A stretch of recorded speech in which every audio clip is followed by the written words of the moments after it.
Everyone, welcome to Magnet Brains. मैं रिया चौहान, आपकी दोस्त और होस्ट फॉर सोशल साइंस। आज आपके लिए लेकर आई हूँ क्लास 6 की ज्योग्राफी का चैप्टर नंबर 5, जो कि है हमारा major domains of the earth. तो आज हम कुल मिला के मेजर डोमेन्स जो है अर्थ की, उसके बारे में बात करने वाले हैं। अच्छा, एक सिंपल सी चीज़ आप लोगों को ध्यान में रखनी है कि इसके पहले तक आपके सिलेबस में चैप्टर नंबर 6 भी हुआ करता था, major landforms of the earth, जिसको अभी हमें नहीं पढ़ना है बिकॉज रैशनलाइज सिलेबस के अकॉर्डिंग वो वाला चैप्टर जो है वो बिल्कुल पूरी तरीके से हटा दिया गया है। ठीक है, हम पढ़ेंगे major domains of the earth. अच्छा, डोमेन्स जो है वो क्या होते हैं, है ना। डोमेन्स, देखो, डोमेन्स कुल मिला के ऐसी चीजें होती है जो कि एक इंपॉर्टेंट रोल प्ले कर रही होती है किसी भी चीज में, है ना। जैसे कि अगर हम अर्थ की बात करें तो अर्थ कैसे सस्टेन कर पा रहा है, अर्थ कैसे ऐसा क्या हो रहा है, ऐसी क्या चीजें हैं अर्थ के ऊपर जिससे लाइफ सस्टेन कर पा रही है, या फिर कुल मिला के हम जो है वो एग्जिस्ट कर पा रहे हैं। ठीक है, तो वो कुछ एलिमेंट्स हैं जिसके बारे में हमको पढ़ना है। अर्थ के ऊपर लाइफ जो है वो पॉसिबल है सिर्फ और सिर्फ किसके कारण? Land, water and air. ये तीनों चीजें क्योंकि अवेलेबल है इसलिए हम जमीन पे खड़े हो पाते हैं, नहीं तो हवा में उड़ते रहते है ना। साथ ही साथ में हवा है, हम उसको इनहेल एक्सेल कर पाते हैं because that is a very much important element of our life. साथ ही साथ में पानी, जिससे कि हमारी बॉडी का 70% हिस्सा बना होता है, वो भी अर्थ के ऊपर एग्जिस्ट करता है। ठीक है, तो ये जो तीन चीजें हैं ना, ये एक अलग अलग डोमेन में हम इनको इंडिविजुअली पूरा का पूरा एक डोमेन मान सकते हैं। जैसे अर्थ के ऊपर पूरी जो जमीन है ना, उसको एक डोमेन मान सकते हैं। अर्थ के आसपास एग्जिस्ट करने वाली जितनी भी हवा है या एटमॉस्फेयर है, उसको पूरे को हम एक डोमेन मान सकते हैं। पानी जहाँ से मिल रहा है, यानी कि वाटर बॉडी, जिसको हाइड्रोस्फीयर भी कहा जा सकता है, उसको हम एक पूरा का पूरा डोमेन मान सकते हैं। तो ये जो तीन चीजें हैं, दैट इज लिथोस्फीयर, जो कि जमीन है हमारी अर्थ, है ना। साथ ही साथ में जो हाइड्रोस्फीयर है, जहाँ पे हमको पानी अवेलेबल होता है, और तीसरा जो है वो एटमॉस्फेयर है, जहाँ मतलब जो पूरा की एक हाँ, एटमॉस्फेयर ही आप उसको बोल सकते हो क्योंकि नाम ही एटमॉस्फेयर है उसका, है ना। तो पूरा जो एटमॉस्फेयर है जिसकी वजह से हम जी पा रहे हैं, हम रह पा रहे हैं, जो कि हमको सन की अल्ट्रावायलेट रेस जो है उससे प्रोटेक्ट कर पा रहा है। तो ये जो है एक पूरा अपने आप में क्या है, एक डोमेन है ना। तो हम इन तीनों डोमेन को डिटेल स्टडीज की इस चैप्टर में करने वाले हैं। ठीक है, तो ये एक ओवरऑल आपका एक इंट्रोडक्शन हो सकता है चैप्टर को समझने का। इसी के साथ साथ में हम 6th क्लास के जितने भी चैप्टर्स हैं उनके वन शॉट रिविजन करते जा रहे हैं। जिस दिन वन शॉट रिविजन आता है उसके जस्ट अगले दिन मोस्ट इंपॉर्टेंट और एमसीक्यूज भी आपको मिल जाते हैं, ताकि आप एकदम बढ़िया से पढ़ के पैक करके चीजों को रख दो। ठीक है, अभी आपको क्या करना है कि अगर आप ये चैप्टर देखने आए हो, इसमें से कुछ समझना है, भले आप 6th क्लास के नहीं हो या 6th क्लास के हो, तो भी आपको एक चीज़ का ध्यान रखना है कि एनसीईआरटी जो है वो भले आप लैपटॉप में खोल लो या फिर फ़ोन में खोल लो, या फिर अगर आपके पास में अवेलेबल हो तो आप एनसीईआरटी खोल के रखो, साथ साथ में मेरे साथ साथ में पढ़ते जाना, मतलब देखते जाना कि अच्छा ये टॉपिक है, ये मैम ने पढ़ा दिया, ये बता दिया, ये बता दिया, ये बता दिया, तो आपका पूरा चैप्टर जो है वो अच्छे से समअप हो जाएगा और आपको भी लाइन बाय लाइन समझ आ जाएगा। किसी भी चैप्टर की शुरुआत करनी है ना, तो बस पहले उसके नाम को समझ लो और कुल मिला के उसमें समझ लो कि आखिर ये चैप्टर हमको बताने क्या वाला है। तो हमारे दिमाग में एक पूरी बाउंड्री बन जाती है कि हाँ, इसके अंदर अंदर हमको ये चीजें समझनी है और हमारा चैप्टर जो है वो समअप हो जाएगा। क्लियर है कि नहीं? नहीं तो क्योंकि हम बहुत सारे चैप्टर ऑलरेडी पढ़ रहे होते तो फिर सारा खिचड़ी हो जाती है हमारी, इधर का इधर, उधर का उधर। ठीक, यहाँ पे हमारा चैप्टर का नाम क्या है? Major domains of the earth. तो अर्थ के जो भी मेजर, खास, विशेष डोमेन्स है, जैसे कि लिथोस्फीयर, एटमॉस्फेयर और साथ ही साथ में हाइड्रोस्फीयर, ये हमको इसके अंदर पढ़ना है। और उसी के साथ में फिर वो बायोस्फीयर कैसे बनता है ये भी मैं बताऊंगी। तो बस पूरा चैप्टर हमारा यही होने वाला है। क्लियर? तो एक एक करके हम शुरुआत कर लेते हैं और अच्छे से चैप्टर को समाप्त करते हैं। रेडी हो? पक्का? प्रॉमिस? देखो, जो जो चीजें मैं जोर जोर से बोलने को बोलूँ, मेरे साथ में जोर जोर से बोलना, क्योंकि बोलोगे तो दिमाग में जाएगी, दिमाग में जाएगा तो याद रहेगा। ठीक, जो जो चीजें मैं लिखने को बोलूँ उसको लिखना, क्योंकि लिखोगे तो दिमाग में जाएगा, दिमाग में जाएगा तो याद रहेगा। ठीक है, सबसे पहले हम एक सिंपल सी चीज अगर अर्थ के बारे में समझने की कोशिश करें तो यहाँ पर लाइफ एग्जिस्ट करती है, यहाँ पे लोग रह पाते हैं। जैसे कि हमने मंगल मिशन किया, हम मंगल पे गए, हमने देखा वहां कोई है ही नहीं, है ना, कोई रह ही नहीं रहा है वहां पे। हम मून पे गए, हमने देखा वहां कोई है ही नहीं, कोई रह ही नहीं रहा है वहां पे। हो सकता है किसी दूसरे प्लैनेट पे कोई रह रहा हो, लेकिन अभी तक ऐसी कुछ खबर हमें हमारे कानों तक पहुंची नहीं है। अगर देखा जाए तो अर्थ के ऊपर ही लाइफ एग्जिस्ट हमको होते हुए दिखती है। अब लाइफ अगर एग्जिस्ट हो रही है तो फिर साइंटिस्ट ने सोचा ऐसा अर्थ पे क्या है, ऐसा अर्थ पे है क्या जिसकी वजह से हम यहाँ पे रह पा रहे हैं, इंसान, जानवर, जीव जंतु सब कुछ यहाँ पर रह सकते हैं, खा सकते हैं, बोल सकते हैं, ठीक है, ग्रो कर सकते हैं, है ना, फिर वापस मर भी सकते हैं। तो ये जो सारी चीज़ें अर्थ के ऊपर अगर हो रही है तो कुछ कारण तो होंगे। ऐसे ही थोड़े कि चलो भगवान ने बोला कि नहीं पृथ्वी पे ये सब होगा, तो हो भी सकता है उनके हिसाब से, लेकिन एक कुछ फिर जब भगवान ने आशीर्वाद भी दिया होगा, मान लो कि पृथ्वी के ऊपर चलो पृथ्वी को ये वरदान है कि यहाँ पर जो है वो लाइफ एग्जिस्ट करेगी, तो जाहिर सी बात है सिर्फ वैसे बोल के तो काम नहीं हो गया होगा, कुछ ऐसी चीज़ें प्रदान करी होगी भगवान ने पृथ्वी को जिसकी वजह से लाइफ एग्जिस्ट हो पाई। तो वो क्या चीजें हैं, तो वो 3 चीजें हैं, जमीन, हवा और पानी। ये 3 चीजें हैं जिसकी वजह से हमारे यहाँ पर लाइफ एग्जिस्ट करती है। अब ये सिर्फ सोल चीजें नहीं है, इनसे मिलके बहुत सारे एलिमेंट बनते हैं, जैसे पृथ्वी, पानी और हवा से मिलके फिर पेड़ पौधे भी बनते हैं, ठीक है कि नहीं, हम खुद भी इसी चीज के कारण बनते हैं। तो फिर और भी बहुत सारी चीजें जो है वो इन तीनों के इंटरैक्शन से, इन तीनों के मीटअप करने से बनती रहती है, खत्म होती रहती है, फिर बनती रहती है, फिर खत्म होती रहती है, और इसी तरीके से यहाँ पर लाइफ जो है वो एग्जिस्ट करती है। ठीक, तो life is possible, Earth is the only planet which has life, and life is possible because of 3 sustaining element। ये 3 ऐसे एलिमेंट है जिससे कि हम यहाँ पर रह पाते हैं, दैट इज सस्टेन कर पाते हैं, that is land, water and air, है ना। अब ये जो लैंड, वाटर, एयर है, इसको मैं आपको कह रही हूँ कि भैया जो जितना भी जमीनी हिस्सा है पृथ्वी के ऊपर, मतलब जितना भी पथरीला हिस्सा है पृथ्वी के ऊपर, वो जाहिर सी बात है जितना पथरीला हिस्सा है वो जमीन है ना, तो उस पूरे एरिया को जो है वो क्या कहा जाता है, लिथोस्फीयर। ठीक है, इसको आप ये भी कह सकते हो the solid portion of the earth is known as what, lithosphere. ठीक है, लैंड लिथोस्फीयर दिमाग में रहेगा। वाटर जो है, जितना भी पानी से भरा हिस्सा है, जहां जहां भी पानी एग्जिस्ट कर रहा है, जैसे कि हमारे लेक्स हो गए, हमारे ओशंस हो गए, सबसे बड़ी बात तो मेन तो जो है वो ओशन ही है, क्योंकि जितनी भी रिवर्स वगैरह हैं वो सब आके वहीं पे विलीन हो जाती हैं। ठीक है, तो जितने भी ओशंस हैं हमारे और ये सारा कुछ जहां पर भी पानी एग्जिस्ट कर रहा है, कुल मिला के वो जो डोमेन है वो क्या कहलाता है, हाइड्रोस्फीयर। हाइड्रो का मतलब क्या होता है, पानी। ये जो वर्ड है हाइड्रो का मतलब, इसका मतलब होता है पानी। ये जो वर्ड है लिथो, इसका मतलब होता है जमीन। ठीक है, वहीं एयर के साथ में, मतलब जहां पर एयर एग्जिस्ट करती है, मतलब हमारा ये जो जमीन के ऊपर ऊपर का जितना भी हिस्सा है और ऊपर तक, बहुत ऊपर तक जो भी जा रहा है, वो पूरे एरिया को क्या कहा जाता है, उस पूरे डोमेन को क्या कहा जाता है, एटमॉस्फेयर कहा जाता है। क्या कहा जाता है, एटमॉस्फेयर कहा जाता है। एटमो का मतलब होता है एयर। ठीक है, तो ये जो भी चीजें अभी मैंने आपको बोली, मेरे साथ साथ में जोर जोर से जहां पे भी बैठे हो बोल लो। अभी जो तीनों चीजें हैं ना, ये तीनों अकेले एग्जिस्ट नहीं कर सकती। ठीक है, पानी के बिना जमीन एग्जिस्ट नहीं कर सकती, हवा जो है वो भी पानी और जमीन के बिना एग्जिस्ट नहीं कर सकती, है ना। इन तीनों को एक दूसरे की जरूरत है। साथ ही साथ में ये तीनों जब एक दूसरे के साथ में इंटरैक्ट करते हैं ना, ये तीनों जब एक दूसरे के साथ में इंटरैक्ट करते हैं तो ये पूरा जो है वो क्या बनाता है, बायोस्फीयर। मतलब ऐसी जगह बनाता है जहां पर जिंदगी होती है, जहां पर ऑर्गेनिजम्स रह पाते हैं, जैसे कि हम अभी रह रहे हैं, है ना। तो मैं ये नहीं कहूंगी कि मैं सिर्फ लिथोस्फीयर पे हूँ, है ना, जाहिर सी बात है मेरे आसपास एटमॉस्फेयर भी है। तो ये लिथोस्फीयर एटमॉस्फेयर मीट कर रहा है, तो ये क्या बना रहा है, बायोस्फीयर। मतलब मैं कुल मिला के लिथोस्फीयर एटमॉस्फेयर कुछ ना कह के मैं सिर्फ ये कह सकती हूँ कि मैं बायोस्फीयर में रह रही हूँ, है ना। अगर मैं पानी के ऊपर जाके खड़े हो जाऊँ तो मैं सिर्फ ये नहीं कह सकती कि मैं पानी के ऊपर हूँ या हाइड्रोस्फीयर के ऊपर हूँ। पानी के नीचे भी जमीन है, क्योंकि ओशन के भी, मतलब कितना ही गहरा ओशन हो, आखिरी में जाके तो जमीन नीचे आनी है, उसके ऊपर पानी है, और आसपास जो है वो हमारे एटमॉस्फेयर होता ही होता है। तो वहां पे मैं रह पा रही हूँ। क्यों रह पा रही हूँ, क्योंकि मुझे प्यास लगेगी तो वहां पे पानी भी है, मेरे आसपास हवा भी है, ठीक है, नीचे जो है वो जमीन भी है, सब कुछ है जिसके ऊपर पानी ठहरा हुआ है। नहीं तो पानी ठहरेगा किसके ऊपर, है ना। अगर आपको पानी को ठहराना है, जैसे कि अगर मैं पानी यहाँ पे ढोलते, यहाँ पे से अगर पानी ऐसे ढोलू, ठीक है, तो पानी कहाँ पे जाके रुकेगा, यहाँ से तो जाता जाएगा, जब तक जमीन नहीं आएगी, जब तक नीचे जाएगा ना, वो ऐसे थोड़ी है कि यहीं पे आके रुक जाएगा हवा में, है ना। तो पानी भी कहाँ तक एग्जिस्ट करेगा, कहाँ तक जाके, पानी को भी जमीन की जरूरत है। ठीक है, अगर उसको रहना है, एग्जिस्ट करना है, तो उसको भी ज़मीन की ज़रूरत है। तो ये पूरी चीज़, जब तीनों चीज़ें एक दूसरे से मीटअप करती है और वहाँ पर इंसान या जानवर या कोई भी ऑर्गेनिज्म रहता है, तो वो पूरे एरिया को क्या कहते हैं हम, बायोस्फीयर, है ना। ये जो अभी आप देख रहे हो यहाँ पे पिक्चर से हम थोड़ा सा समझ सकते हैं, ठीक है। क्या है, एटमॉस्फेयर है, इधर पानी भी है, इधर लिथोस्फेयर भी है, ये पूरा पूरा जानवर भी रह रहे हैं, पेड़ पक्षी भी है, हवा भी है, आसमान भी है, जमीन भी है, सब कुछ है।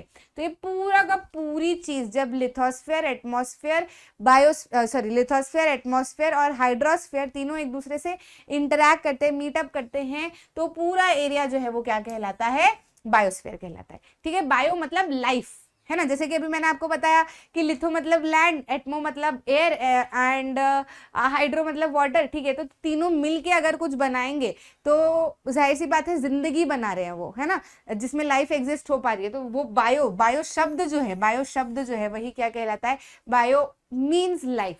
ठीक, समझ में आया। और स्फीयर मतलब एक डोमेन भी, ये आगे जो हम स्फीयर शब्द लिखते हैं ये एक डोमेन भी हो सकता है या एक एरिया भी हो सकता है। क्लियर, समझ में आ गया। तो ये इंट्रोडक्शन आपको समझ में आया है। अब इसी चैप्टर में हम क्या करने वाले हैं, जैसे लैंड है, तो अब लैंड पे क्या क्या है, मेजर लैंड जो है वो कौन कौन से है, तो कॉन्टिनेंट है। कौन कौन से मेजर लैंड है, कॉन्टिनेंट है ना। तो कॉन्टिनेंट के बारे में हम पढ़ेंगे, ठीक है। और साथ ही साथ में अगर वाटर की अगर हम बात करें, हाइड्रोस्फीयर की अगर हम बात करें, तो जो मेजर हाइड्रोस्फीयर वाली जगह है वो क्या है, ओशंस है ना। तो हम ओशंस के बारे में बात करेंगे पूरे वर्ल्ड के हिसाब से, सिर्फ इंडिया के हिसाब से नहीं, पूरे वर्ल्ड के हिसाब से। एयर की अगर हम बात करें तो क्या है भाई, हवा है ना। तो लेयर्स ऑफ हवा कौन कौन सी है, ठीक है, वो मेसोस्फीयर, थर्मोस्फीयर वगैरह, वो सारी लेयर्स की जो है वो हम बात करेंगे। लेयर्स ऑफ एटमॉस्फेयर समझेंगे, है ना। तो बस ये, फिर आखिरी में हम थोड़ा सा एक बायोस्फीयर का थोड़ा सा स्वाद चखेंगे और इस तरीके से आपके चैप्टर को सम अप करेंगे। क्लियर। तो पहले हम आ जाते हैं किसके ऊपर भैया, लिथोस्फीयर के ऊपर। आगे बढ़ जाते हैं, पहले अभी क्या लिखा है, हो सकता है कुछ और भी हो, ठीक है। सरफेस ऑफ अर्थ जो है वो किससे मिलके बना होता है, it is a complex zone.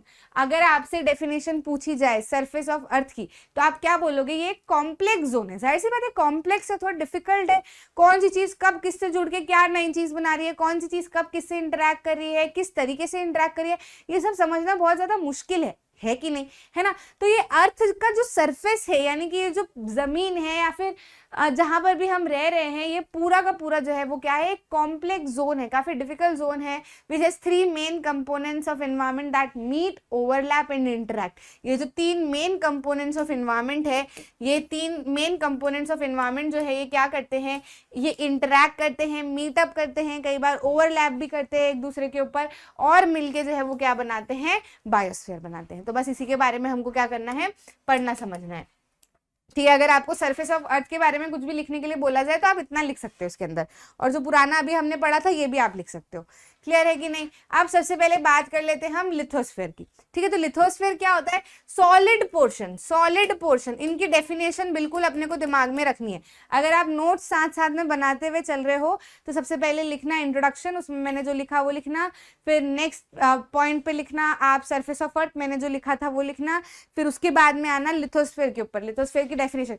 ये जो पूरी स्लाइड्स है ये आपके चैप्टर की समरी है, ठीक है, हर टॉपिक की समरी है। तो आप पूरी तरीके से इन पॉइंट्स के ऊपर रिलाई कर सकते हो। बड़े बड़े पैराग्राफ जो आपको किताब में दिखेंगे उसी को शॉर्ट में कर दिया गया है पूरी तरीके से, बाकी बात वही है। तो आप नोट्स के जरिए अपनी अंडरस्टैंडिंग के लिए इन चीजों को बिल्कुल अच्छे से लिख सकते हो, ताकि आपको बार बार चीजों को समझने के लिए ना किताब नहीं खोलनी पड़ेगी, वीडियो बार बार नहीं देखनी पड़ेगी। आपने पढ़ लिया, समझ लिया, फिर थोड़े दिन बाद वापस अगर पढ़ने का मन हुआ या जरूरत पड़ी तो आप नोट्स आपने देख लिए, ठीक है। तो आपको फट से दिमाग में, अच्छा ये ऐसा, ठीक है। पूरे पूरे पैराग्राफ आपको पढ़ने की जरूरत नहीं पड़ेगी, है ना।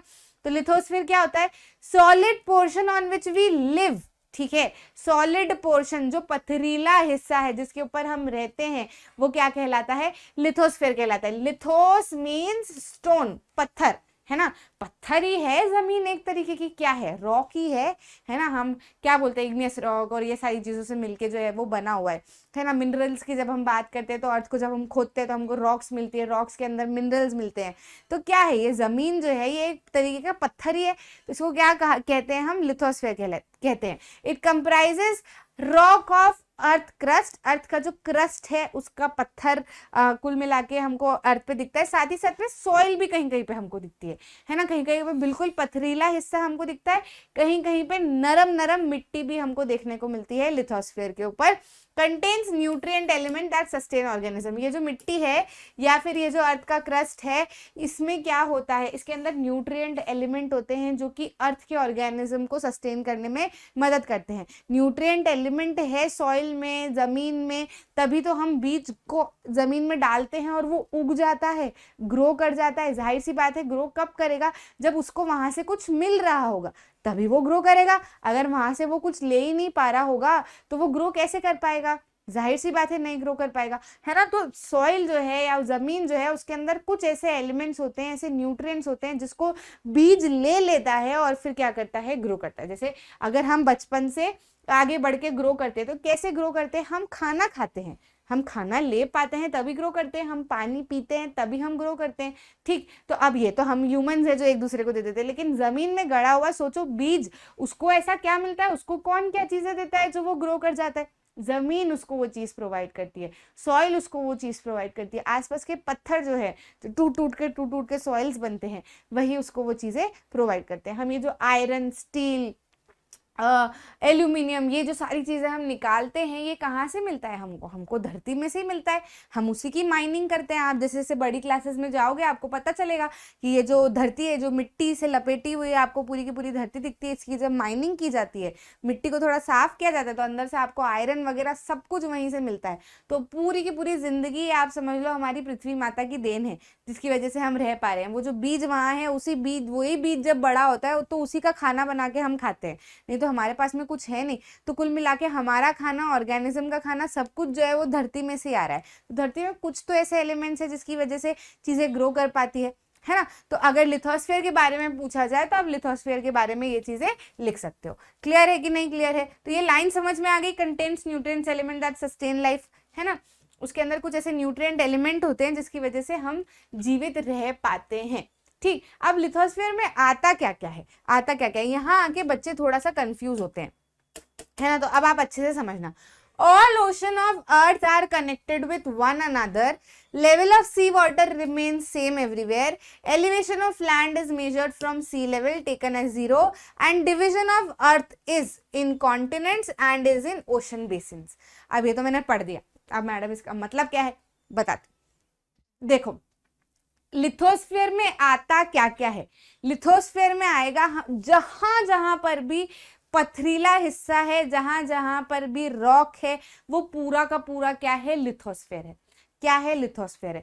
अब लिथोस्फीयर में अगर हम बात करें तो उसमें हमको दो चीजें हमने नाम दिए, एक तो कॉन्टिनेंट है ना, क्या है, एक तो कॉन्टिनेंट है और दूसरा ओशन बेसिन है। इसको मैं ज्यादा अच्छे से आपको मैप के साथ में समझा पाऊंगी। ये क्या है, हमारी पूरी पृथ्वी है, ठीक है। क्या है ये, हमारी पूरी पृथ्वी है। अब पृथ्वी पे आप देखो ये जो आपको कलर कलर वाले हिस्से दिख रहे हैं, है ना, ये सब क्या है, ये पूरा पथरीला हिस्सा है, ठीक है। तो ये तो हमको आसानी से दिख जाता है क्योंकि हम इसके ऊपर चल पाते हैं, है ना। तो हम इसको लिथोस्फीयर में तो मानेंगे ही मानेंगे। तो हमने इनको नाम क्या दिए हुए, कॉन्टिनेंट हमने इनको नाम दिए हुए, ठीक। अब इसी के साथ में आप देख रहे हो बाकी वाले हिस्से पे पानी है ना, ब्लू ब्लू ब्लू कलर का पानी है। तो क्या ये लिथोस्फीयर में आएगा, सोचो जरा। आपको कंपोनेंट्स ऑफ लिथोस्फीयर में दो चीजें दी है, एक तो कॉन्टिनेंट जो हमको समझ में आ गया, दूसरा दिया है ओशन बेसिन। अच्छा बेसिन क्या होता है, आप इमेजिन करो आपके घर का स्टैंड है ना, घर का स्टैंड ध्यान आ रहा है, जहां पे हम रोटी बनाते हैं, मटका रखते हैं, है ना, ध्यान आ रहा है कि नहीं। उसमें हम कोने पे रखते हैं एक बेसिन जो कि स्टैंड से ही जुड़ा होता है लेकिन थोड़ा सा नीचे की तरफ होता है। कैसा होता है, कहाँ बनाऊं, पीछे वाली स्लाइड पे ही बनाते हैं, जगह नहीं ना इधर, ठीक है। अगर मैं आपका स्टैंड बनाने की कोशिश करूं तो ये स्टैंड हमारा होता है सीधी लाइन, ठीक है। अब इसके अंदर हम क्या करते हैं, एक बेसिन डालते हैं, ठीक है, और फिर यहाँ पे क्या करते हैं, नल लगाते हैं। ध्यान आ रहा है कि नहीं आ रहा है, ठीक है। तो अब समझो कि ये जो ऊपर ऊपर वाला हिस्सा है ये सब कॉन्टिनेंट है, तो ये तो हमको समझ में आ गया, है ना। अब ये बेसिन में आप समझो कि यहाँ पर क्या है, पानी है ना। तो ये हमको क्या दिखता है, ओशन। क्या दिखता है ये हमको, ओशन। ये पूरा का पूरा हिस्सा हमको क्या दिखता है, पानी दिखता है, ठीक है, और हमको समझ में आता है कि ये ओशन है, इसको अर्थ के हिसाब से अगर हम अज्यूम करें तो। लेकिन आपको ध्यान समझ पा रहे हो आपकी नहीं कि ये जो ओशन है इसके नीचे भी क्या है, जमीन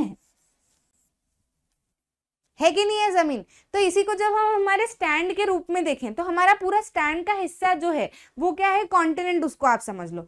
अब उस बेसिन में जिसमें हम बर्तन धोते हैं उसके छेद को बंद कर दे और उसके अंदर पानी भर दें तो ऊपर ऊपर से तो हमको पूरा पानी दिखेगा, है ना, तो हम उसको ओशन मान सकते हैं। लेकिन उसी के नीचे अगर हम देखें तो बेसिन का बेस है ना, है कि नहीं है। तो ये जो ओशन बेसिन है, पानी को छोड़ दो, ठीक है, आप पानी को खाली कर दो। अगर मान लो कि ये पूरे के पूरे हिस्से के ऊपर, ये जो अभी हमने पूरा वर्ल्ड मैप जो यहाँ पे देखा, इस पूरे हिस्से के ऊपर हम ये पानी को सक कर ले, पानी को बाहर निकाल ले, तो क्या इनके नीचे जमीन नहीं मिलेगी, मिलेगी। भाई कोई सी चीज तो है जिसके ऊपर पानी है। ओशन में डूबते जाओ डूबते जाओ डूबते जाओ डूबते जाओ, बहुत गहराई में भी चले जाओ तो आखिरी में नीचे क्या मिलनी है, जमीन ही मिलनी है। तो जो जमीन है ना कॉन्टिनेंट से बहुत नीचे है, ठीक है, कॉन्टिनेंट जो है ये उभरे हुए ऊपर की तरफ है, पानी के लेवल के हैं, तो हम इसके ऊपर रह पा रहे हैं और इसको देख पा रहे हैं, अच्छे से समझ पा रहे हैं। बाकी जगह हमको पानी पानी दिखता है, तो पानी कोई हवा में नहीं उड़ रहा है, पानी के नीचे भी क्या है, जमीन है। तो जो पानी के नीचे की जमीन है ना उसको क्या कहते हैं हम, बेसिन। हमारे जो घर का स्टैंड होता है उसमें भी वो स्टैंड से नीचे है तो हम उसको बेसिन ही कहते हैं ना, है ना। आप उसमें पानी भर दो तो वो ओशन हो जाएगा, लेकिन नीचे तो उसके क्या है, जमीन है ना।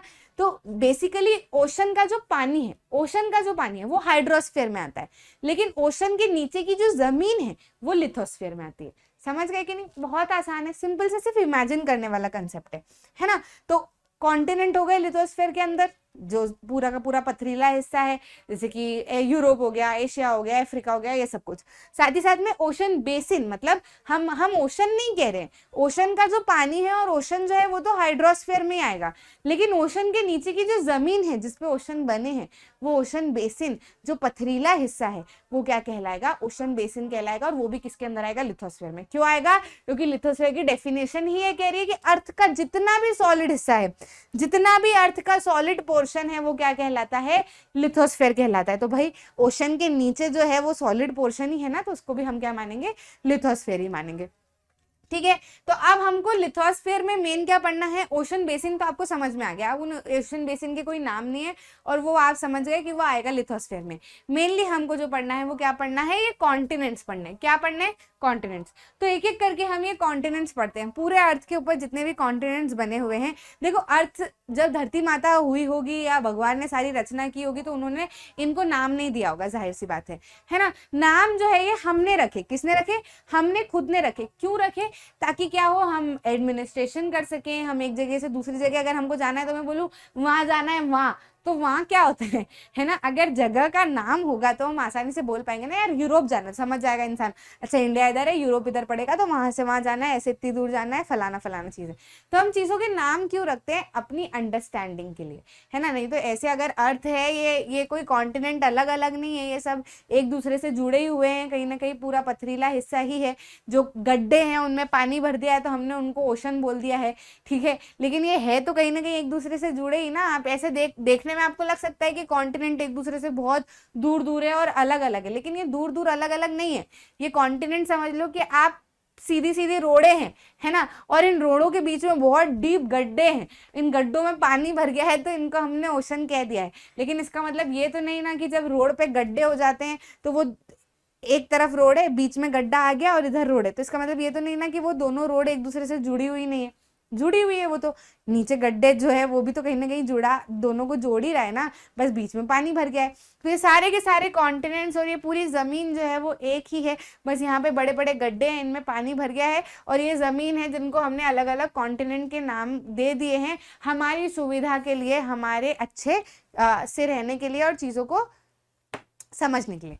क्लियर, समझ आया। तो अब एक एक करके हम इनको पढ़ लेते हैं, कौन कौन से कॉन्टिनेंट है। तो 7 मेजर कॉन्टिनेंट हमको देखने को मिलते हैं। कौन कौन से हैं भैया, ये सारे के सारे लार्ज वाटर बॉडीज से सेपरेटेड है ना, सेपरेटेड है ही ये लार्ज वाटर बॉडी से। इन सब के बीच में क्या है, पानी पानी पानी पानी है ना। तो ये कुछ 7 है, 1 2 3 4 5 6 और ये 7, ठीक है। समझ गए कि नहीं समझ गए,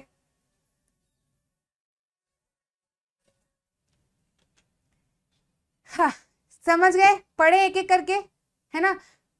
वही मैं सोच रही थी एंटार्क्टिका कहाँ मिस हो गया, ये मिडिल ईस्ट को हटा दो, है ना, ये एंटार्क्टिका अपना है नीचे, ठीक है, वो तो उसी का पार्ट है मिडिल ईस्ट तो ठीक है, चलो पढ़ लेते हैं एक एक करके सारे कॉन्टिनेंट्स को। सबसे पहला जो है वो एशिया है, जो कि सबसे बड़ा कॉन्टिनेंट है।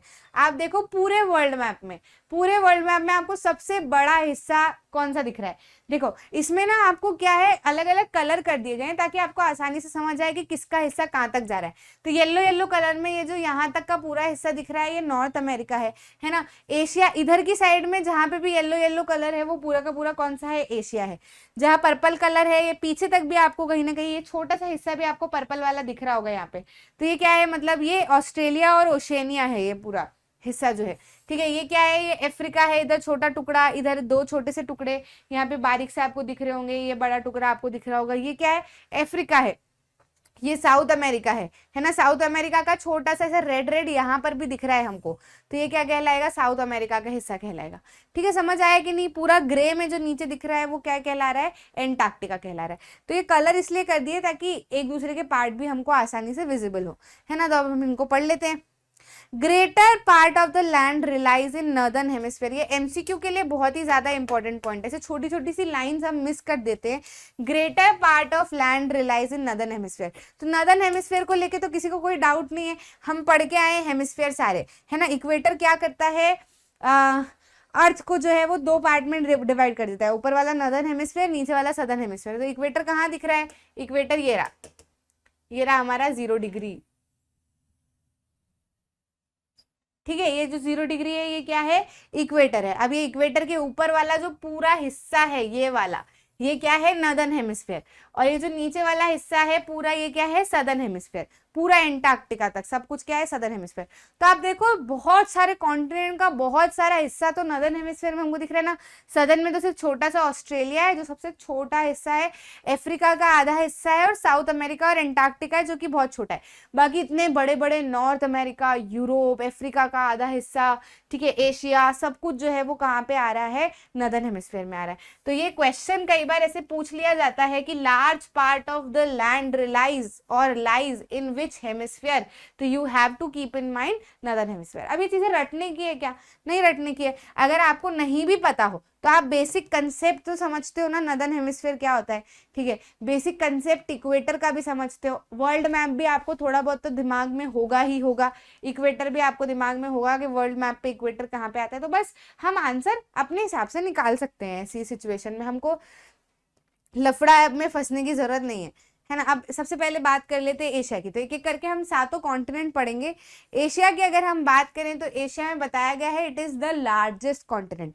जाहिर सी बात है, रटने की बात ही नहीं है। मैप देखो, वर्ल्ड मैप देखो, एशिया कितना बड़ा दिख रहा है, सभी में सबसे बड़ा जो है वो हमको कौन सा दिख रहा है, एशिया दिख रहा है। तो it is the largest continent of the world, है ना। Covers 1/3 of total land area of the earth, earth का जितना भी जमीनी हिस्सा है, जितना भी जमीनी हिस्सा है उसका 1/3 हिस्सा तो एशिया पे के पास ही है। तो जाहिर सी बात है बहुत बड़ा है ना। लाइज इन ईस्टर्न हेमिस्फीयर, तो अभी नॉर्दर्न हेमिस्फीयर में तो ये है ही सही, ठीक है। नॉर्दर्न हेमिस्फीयर के साथ साथ में मैंने आपको बताया था कि लैटिट्यूड के हिसाब से हम देखो तो इक्वेटर रहता है, लेकिन लॉन्गिट्यूड के हिसाब से हम देखो तो प्राइम मेरिडियन भी होता है। तो प्राइम मेरिडियन क्या करता है, इधर वाले को वेस्टर्न हेमिस्फीयर नाम दे देता है, इधर वाले को ईस्टर्न हेमिस्फीयर नाम दे देता है, और इस इक्वेटर के हिसाब से जो ऊपर वाला हिस्सा है वो क्या है, नॉर्दर्न हेमिस्फीयर है। तो अगर हम पूरा ओवरऑल देखें तो एशिया किस में आ रहा है, इक्वेटर के हिसाब से नॉर्दर्न हेमिस्फीयर में, और लॉन्गिट्यूड के हिसाब से ईस्टर्न हेमिस्फीयर में। क्लियर है कि नहीं। तो हम इसको क्या बोल सकते हैं, नॉर्थ ईस्टर्न हेमिस्फीयर, क्या बोल सकते हैं, नॉर्थ ईस्टर्न हेमिस्फीयर। क्लियर है कि नहीं। तो बेसिकली अगर ईस्ट के हिसाब से बोले तो ईस्टर्न हेमिस्फीयर, और अगर नॉर्थ वेस्ट साउथ के हिसाब से अगर बोलते हैं तो नॉर्दर्न हेमिस्फीयर आपको नाम देना है। एशिया जो है वो किसमें पड़ता है, नॉर्दर्न हेमिस्फीयर में और ईस्टर्न हेमिस्फीयर में, ठीक। Tropic of Cancer passes through this continent, जाहिर सी बात है ट्रॉपिक ऑफ कैंसर जाना ही जाना है। कितने डिग्री के ऊपर आता है भैया, 22.5 डिग्री के ऊपर, है ना। कितने पे आता है, 22.5 डिग्री के ऊपर। तो देखो ये 0 डिग्री है, ये 45 डिग्री वाला हिस्सा है ना। तो यहाँ से अगर हम यहाँ की तरफ पे देखेंगे, है ना, तो यहाँ से हमको क्या दिखेगा, ट्रॉपिक ऑफ कैंसर जाता हुआ दिखेगा। 45 डिग्री और 0 डिग्री के जस्ट बीच वाला जो लैटिट्यूड होगा वो 22.5 होना ही है ना। तो 23.5 होना है, तो वो क्या कहलाएगा हमारा ट्रॉपिक ऑफ कैंसर कहलाएगा, जो कि एशिया से होते हुए जाता है। एशिया में इंडिया से होते हुए जाता है इंडिया से जाता है Tropic of Cancer. Main centre Ujjain में महाकाल से भी होते हुए जाता है, क्योंकि मध्य प्रदेश एकदम बीच में आता है, मध्य प्रदेश के सेंटर में उज्जैन आता है, तो वहां से अपने महाकाल मंदिर जो ज्योतिर्लिंग है वहां से ट्रॉपिक ऑफ कैंसर गुजरता है। ठीक है, यूरोप जो है, यूरोप के साथ में यूरल माउंटेन्स से जुड़ा हुआ है ऑन द वेस्ट। ठीक है, तो देख लेते हैं ये क्या है, हमारा एशिया है। एशिया के अगर मैं एशिया की तरफ मूव करती हूँ और राइट हैंड साइड पे लेफ्ट हैंड साइड पे अगर मैं देखती हूँ तो कौन सी डायरेक्शन पड़ेगी, वेस्ट, है ना। डायरेक्शन कैसे निकालते हैं मैं आपको ऑलरेडी सिखा चुकी हूँ, तो वेस्ट डायरेक्शन पड़ेगी। अब एशिया के वेस्ट पे एशिया जो है वो यूरोप से जुड़ा हुआ है, जाहिर सी बात है। ये बीच में आप सिर्फ एक ऐसी बाउंड्री देखोगे, तो ये जो पूरी बाउंड्री है ना, यहाँ पे यूरल माउंटेन रेंजेस पड़ती है। ठीक है, यूरल माउंटेन रेंजेस पड़ती है। और अगर एशिया और यूरोप पूरे को मिला दिया जाए तो इस पूरे कॉन्टिनेंट को जो है वो हम क्या कहते हैं, यूरेशिया भी कई बार कहते हैं। समझ गए कि नहीं समझ गए, क्या कहते हैं, यूरेशिया भी इसको कहा जाता है। ठीक है, क्योंकि ये दोनों एक दूसरे से जुड़े हुए ना, देखो बाकी मोस्ट ऑफ आपको दूसरे कॉन्टिनेंट एक दूसरे से जुड़े हुए नहीं दिखेंगे, लेकिन एशिया और यूरोप एक दूसरे से हमको जुड़े हुए दिख रहे हैं। किससे जुड़े हुए, यहाँ पे मैंने बीच में ब्रैकेट में इसलिए लिखा है ताकि आपको ध्यान में रहे कि इधर यूरोप है, इधर एशिया है और बीच में यूरल माउंटेन रेंजेस है ना। अगर मैं उधर एशिया इधर यूरोप लिखती फिर याद करना मुश्किल पड़ता, तो जिधर की साइड यूरोप है उधर की साइड ही रियल में यूरोप है, जिधर की साइड एशिया लिखा है उधर की साइड में ही रियल में एशिया है, और बीच में जो यूरल माउंटेन ऑन वेस्ट है, तो यूरल माउंटेन्स जो है वो दिख जाएंगे, आप इमेजिन कर पाओगे। Land masses of Asia plus Europe is known as Eurasia. Eurasia Asia और यूरोप का हिस्सा को अगर हम कंबाइन करें तो उसको यूरेशिया भी कहा जाता है। अब यूरोप की बात करते हैं। यूरोप जो है वो एशिया से काफी छोटा है, देखा ही था अभी हमने, है ना। अगर यहाँ पे ग्लोब पे हम देखें या फिर अर्थ पे अगर हम देखें तो ये रहा हमारा यूरोप। ठीक, तो एशिया से काफी छोटा है, वेस्ट ऑफ एशिया में आता है, एशिया के वेस्ट वाले हिस्से में यूरोप आता है। साथ ही साथ में आर्कटिक सर्कल इससे पास होते हुए जाता है। तो हमने पूरे ग्लोब में बात की थी ना कि बीच में से क्या जाता है, अगर पूरे अर्थ की मैं बात करूं, पूरा अर्थ अगर मैं बनाती हूँ तो बीच में से क्या जाता है, इक्वेटर, फिर जाता है ट्रॉपिक ऑफ कैंसर, फिर उसके बाद में आता है आर्कटिक सर्कल, नीचे आता है ट्रॉपिक ऑफ कैप्रिकॉर्न और नीचे आता है एंटार्क्टिक सर्कल, है ना। तो कहीं ना कहीं हमारा ये ऐसा बड़ा सा एशिया है और एशिया की इधर वाली साइड में क्या है, यूरोप है, तो आर्कटिक सर्कल से पास होते हुए जाएगा ही। क्लियर है कि नहीं। ऐसे रफ डायग्राम जो है वो अपने दिमाग में थोड़ा सा रखना, हर जगह एकदम हमको मैप देखने की जरूरत ना पड़े, हम इमेजिन कर पाए चीजें। ऐसा अगर समझ में आ गया है मतलब समझ लो पढ़ाई सफल है। ठीक, bounded by water bodies on 3 side. Europe को अगर हम देखेंगे तो 3 साइड में वाटर बॉडीज है, ये रहा यूरोप, है ना। एक हिस्सा जो है वो तो जमीन से जुड़ा हुआ है यानी एशिया से जुड़ा हुआ है, बाकी देखो इधर भी पानी है, इधर भी पानी है और नीचे भी पानी है, तो 3 तरफ से पानी से घिरा हुआ है। ठीक, तो ये भी एक इसका क्या हो सकता है, कैरेक्टरिस्टिक हो सकता है। अफ्रीका की अगर हम बात करें तो अफ्रीका क्या है, सेकेंड लार्जेस्ट आफ्टर एशिया। ठीक है, एशिया अगर हम देखें, एशिया से सबसे साइज में सबसे बड़ा कॉन्टिनेंट अगर हम देखें तो कौन सा है, एशिया है। ठीक है, अब एशिया से दूसरे नंबर पे साइज में हम कॉन्टिनेंट देखेंगे तो हमको क्या दिखेगा, अफ्रीका दिखेगा। ठीक, तो अफ्रीका से इक्वेटर भी जाता है, ट्रॉपिक ऑफ देखो यहाँ पे ट्रॉपिक ऑफ कैंसर भी जाता है, ट्रॉपिक ऑफ कैप्रिकॉर्न भी जाता है और इक्वेटर भी जाता है, तीनों चीजें जाती है। कुछ इस तरीके से ये जो है वो बना हुआ है। ठीक है, अफ्रीका, अब ये रहा अफ्रीका, तो देखो इक्वेटर भी जा रहा है, ये वाला जो है ये अपना क्या जा रहा है, ट्रॉपिक ऑफ कैप्रिकॉर्न भी जा रहा है, और इधर से अगर हम देखें तो ट्रॉपिक ऑफ कैंसर भी जा रहा है। ये सिर्फ और सिर्फ ऐसा कॉन्टिनेंट है जहां से ये तीनों चीजें पास होती है। बाकी किसी भी कॉन्टिनेंट में या तो कैंसर जाएगा या किसी में कैप्रिकॉर्न जाएगा या किसी से इक्वेटर पास होगा, ऐसा कोई सा भी दूसरा कॉन्टिनेंट नहीं है जिससे तीनों चीजें पास हो रही हो, सिर्फ और सिर्फ अफ्रीका ही ऐसा कॉन्टिनेंट है। सेकेंड लार्जेस्ट है after Asia, and almost equator जो है वो बीच में से होते हुए जाता है, तो अभी हमने देखा ही। ठीक, जो लार्ज हिस्सा है, जैसे अगर हम देखें तो ये दो हिस्सों में मतलब बटा हुआ तो नहीं है, लेकिन अगर हम इसको देखें तो एक हिस्सा जो है वो नॉर्दर्न हेमिस्फीयर में इसका, और एक हिस्सा जो है वो सदर्न हेमिस्फीयर में, और इक्वेटर जो है वो बिल्कुल बीच में से होते हुए जा रहा है। तो जो बड़ा हिस्सा है ना, बड़ा हिस्सा अगर हम देखें लैंड का, तो वो हमको कहाँ पे दिख रहा है, नॉर्दर्न हेमिस्फीयर में। जो छोटा हिस्सा है वो हमको कहाँ पे दिख रहा है, सदर्न हेमिस्फीयर में। ठीक है, अभी चीजें रटने की नहीं है, ये दिमाग में रखने की है। अगर आपको वर्ल्ड मैप थोड़ा सा भी ध्यान में है तो आपको रटना नहीं पड़ेगा, आप इमेजिन कर पाओगे तो आपको अच्छे से बनेगा। इनको रटते मत बैठना, साथ में वर्ल्ड मैप लेते बैठना और ये पॉइंट्स करते जाना, जैसे मैं अभी आपको करवा रही हूँ, तो बिल्कुल दिमाग में आ जाएगा। सहारा डेजर्ट वर्ल्ड का सबसे बड़ा डेजर्ट जो है वो अफ्रीका में पाया जाता है। ठीक है, अफ्रीका जो है वो चारों साइड से, जैसे अभी हमने यूरोप देखा ना कि 3 साइड में पानी है, लेकिन अफ्रीका आप देखो चारों साइड से पानी से घिरा हुआ है। ये जो इधर वाला हिस्सा है उसमें भी बीच में से पानी जा रहा है ना, बिल्कुल थोड़ा सा जा रहा है, यहाँ से हमको थोड़ा दिख रहा है, लेकिन वो बहुत पास में जाएंगे अगर हम, तो वो भी बहुत बड़ा ही पानी है। ठीक है, तो चारों तरफ से जो है वो हमको क्या दिख रहा है, पानी से घिरा हुआ दिख रहा है। लॉन्गेस्ट रिवर नाइल जो है वो भी अफ्रीका से होते हुए जाती है। ठीक है, इसके बारे में बात करें अगर हम इसके बाद में हम बात करें अगर, तो आता है north America. North America 3rd largest continent है। सबसे बड़ा कौन सा है, एशिया, दूसरे नंबर पे आता है अफ्रीका, और तीसरे नंबर पे जो आता है वो नॉर्थ अमेरिका। कहाँ पे है भाई, ये रहा नॉर्थ अमेरिका। ठीक है, अब नॉर्थ अमेरिका के बारे में बात कर लेते हैं। नॉर्थ अमेरिका में अगर हम देखें तो इस्थमस ऑफ पनामा हमको दिखता है, जो कि नैरो स्ट्रिप ऑफ लैंड है जो साउथ अमेरिका से नॉर्थ अमेरिका को जोड़ता है। बताती हूँ, देखो आपको स्ट्रेट, इस्थमस, है ना, ये दो एक चीजें हैं जिनको थोड़ा सा दिमाग में रखना है। ठीक, अब अगर मैं बात करूं कि नॉर्थ अमेरिका जो है वो कहीं ना कहीं जुड़ा हुआ है साउथ अमेरिका से, एक नैरो स्ट्रिप ऑफ लैंड से, छोटी सी ब्लू कलर की पट्टी आपको दिख रही है। तो ये जो छोटी सी ब्लू कलर की पट्टी है ना, इसी को जो है वो हम क्या कहते हैं, इस्थमस ऑफ पनामा। इस पट्टी को कुछ तो नाम देना पड़ेगा ना, जो कि जोड़ रहा हो नॉर्थ अमेरिका को साउथ अमेरिका से, तो हम कहते हैं इस्थमस ऑफ पनामा। ठीक है, तो इस्थमस जो है, इस्थमस जो शब्द है उसका मतलब क्या होता है, उसका मतलब यही होता है एक छोटी सी पट्टी जो कि दो जमीन को जोड़ रही हो। ठीक है, जो दो दूरी वाली जमीन को अगर कोई छोटी सी पट्टी जोड़ रही होती है तो उसको आप इस्थमस कह सकते हो। अब वो एरिया जो है वो पनामा का पड़ता होगा, तो कुछ उन्होंने इस्थमस ऑफ पनामा उन्होंने नाम दे दिया है। जैसे कि अगर हम इंडिया की बात करें तो इंडिया पे अगर हम देखेंगे थोड़ा सा जूम करके तो हमको नीचे दिखता है श्रीलंका। अब इंडिया और श्रीलंका के बीच में से पानी होते हुए जाता है।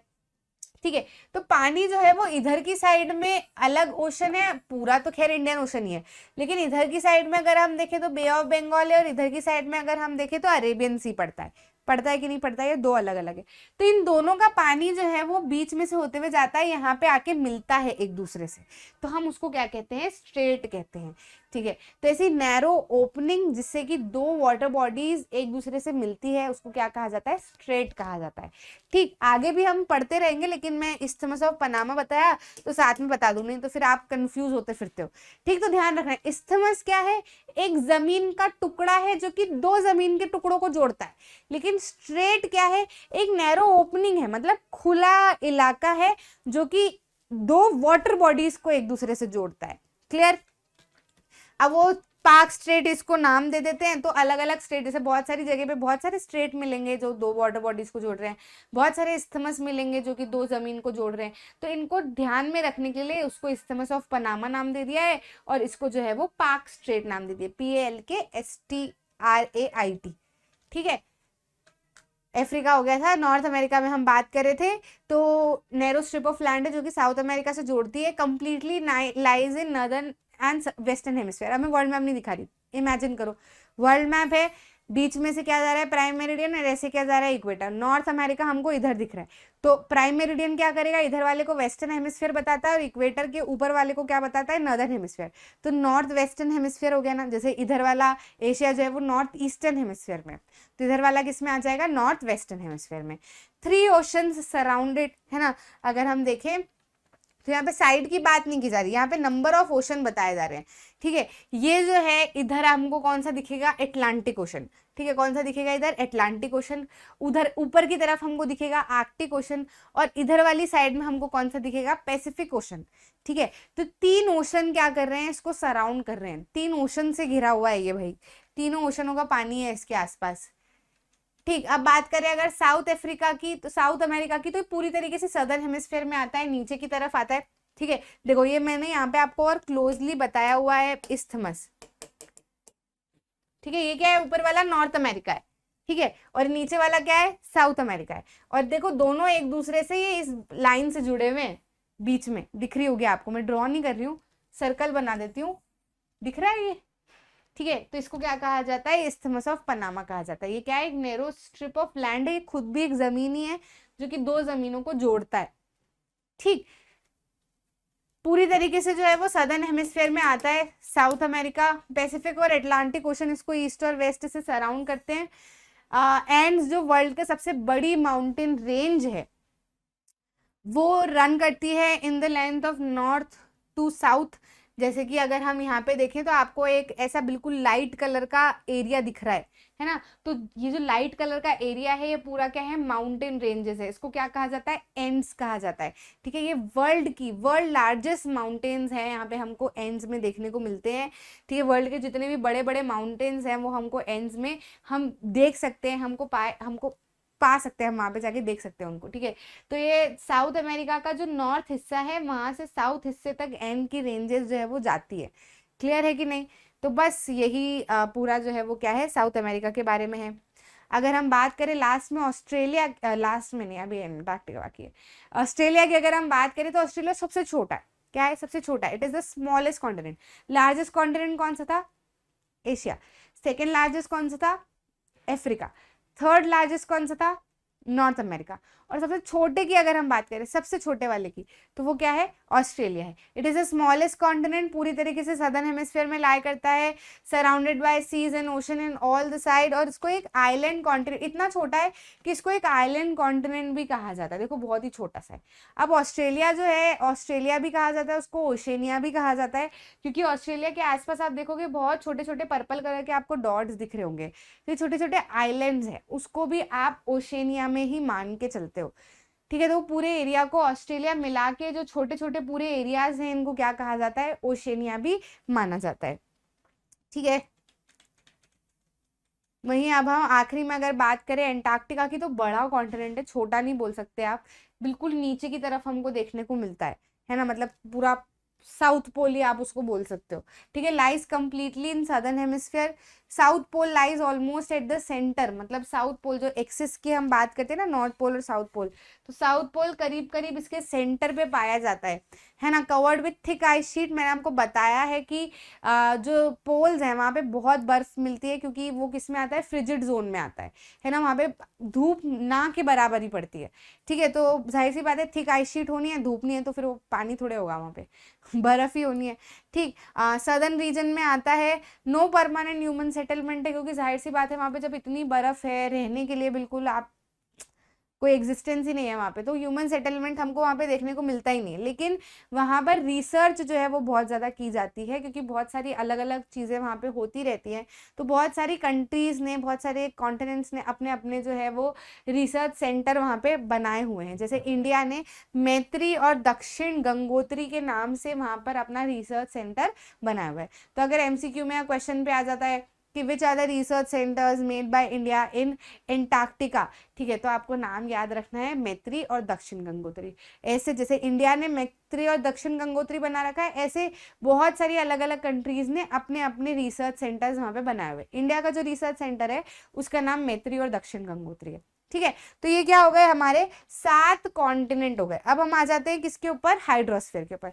मतलब लिथोस्फीयर क्या होता है ये हमने समझा, और लिथोस्फीयर में हमने क्या पढ़े, कॉन्टिनेंट। अब हम हाइड्रोस्फीयर की बात कर ले, तो जो पूरा पानी वाला इलाका होता है, कौन सा इलाका, पूरी तरीके से जो पानी वाला इलाका होता है वो इलाका क्या कहलाता है, हाइड्रोस्फीयर कहलाता है, ठीक है। तो earth is a blue planet, ठीक है। अब इसके बारे में थोड़ी सी हम कहानी समझ लेते हैं कि पूरा अगर हम अर्थ को देखो तो हमको ब्लू ब्लू कलर का दिखता है, और उसको ब्लू प्लैनेट कहा जाता है, मतलब बहुत पानी है भाई ठीक है। मतलब अधिकतर हिस्सा जो है वो अर्थ का, कितना हिस्सा, 71% जो है वो अर्थ से घिरा हुआ है, ठीक है। कितने से घिरा हुआ है, 71% अर्थ से घिरा हुआ है, और 29% ही लैंड है, ठीक है। मतलब पूरे हिस्से में अगर आप देखो तो 71% जो है वो पानी।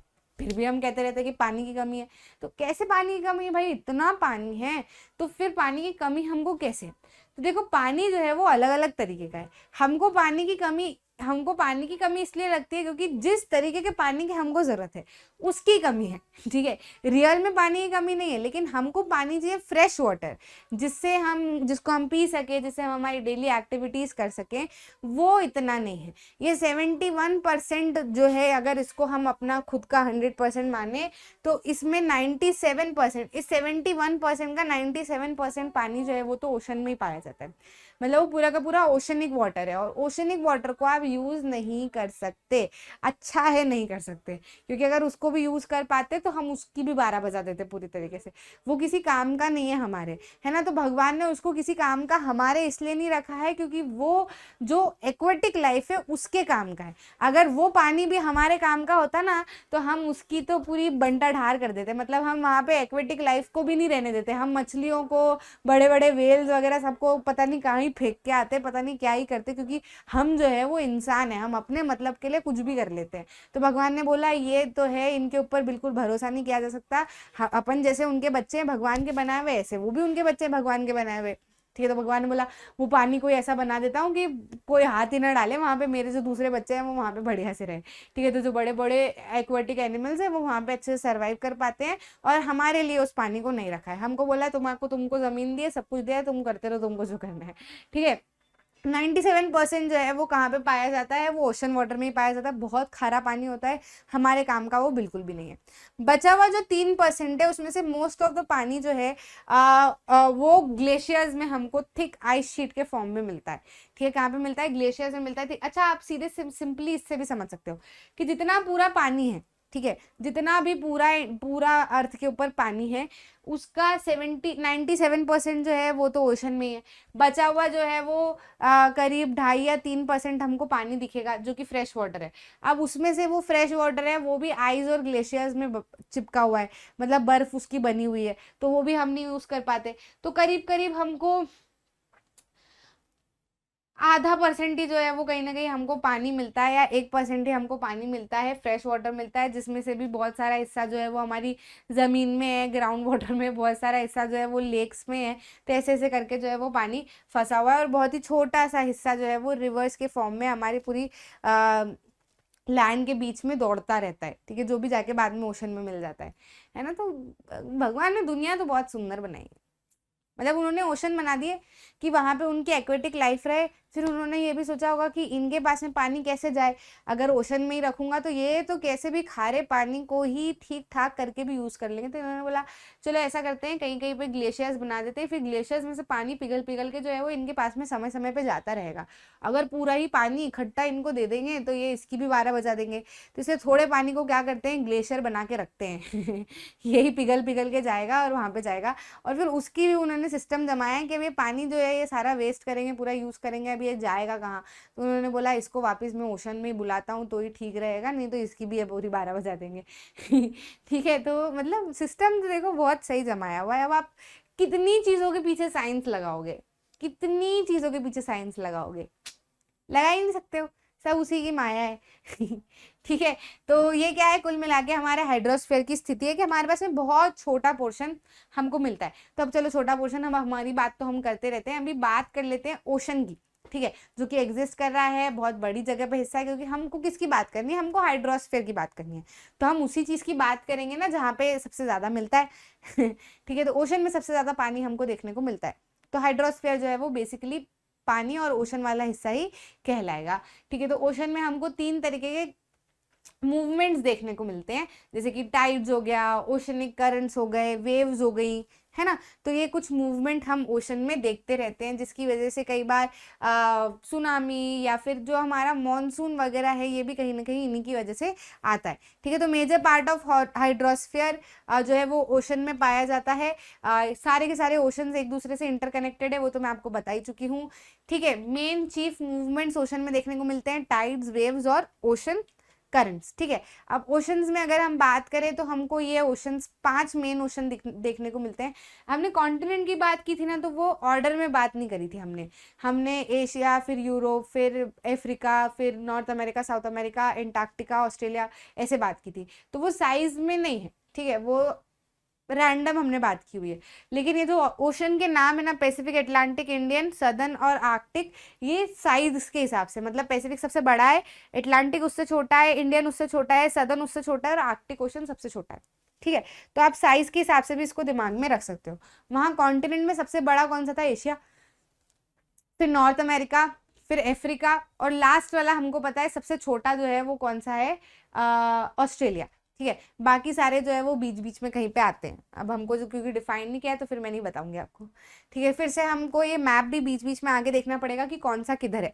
अब देखो, अगर आप मैप देखते हो ना, तो पानी है यार, ये तो बहुत सारी जगह पे फैला हुआ है, बहुत सारी जगह एक दूसरे से जुड़ा हुआ है, तो हम देख लेते हैं। अब ये क्या है? ये फ्लैट 2D में आपको दिख रहा है, लेकिन अगर हम अर्थ की बात करें तो अर्थ तो गोल है।